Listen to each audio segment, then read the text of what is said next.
কোনো ক্লাসে 10 জন ছাত্রছাত্রীর গড় বয়স 13 বছর। শিক্ষক মহাশয়ের বয়স যোগ করলে তাদের গড় বয়স 2 বছর বৃদ্ধি পায়। তাহলে শিক্ষক মহাশয়ের বয়স কত? উত্তর: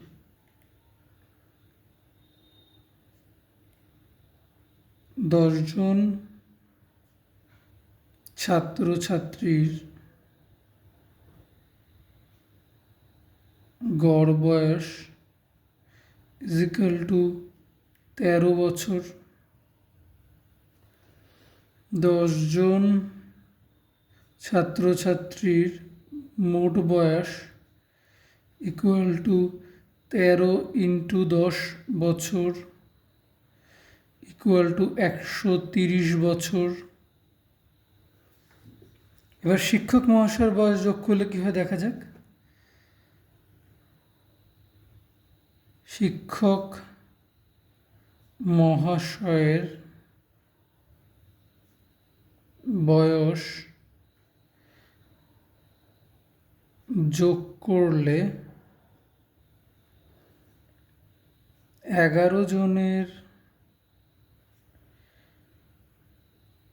গড় বয়স = 2 বছর বৃদ্ধি পায় গড় বয়স। তাহলে আগে ছিল 13 + 2, এত বছর মানে হচ্ছে 15 বছর।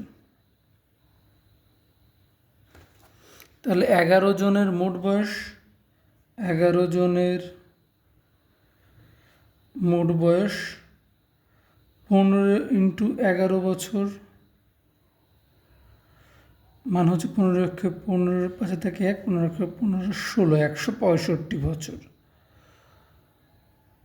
সুতরাং এইবার আমরা 10 জনের থেকে 11 জনের বয়স মাইনাস করলেই শিক্ষক মহাশয়ের বয়স পেয়ে যাব। মানে 165 থেকে আমরা যদি 130 মাইনাস করি তাহলে শিক্ষক মহাশয়ের বয়স পেয়ে যাব। সুতরাং শিক্ষক মহাশয়ের বয়স = 165 - 130 বছর = 35 বছর। অ্যান্সার।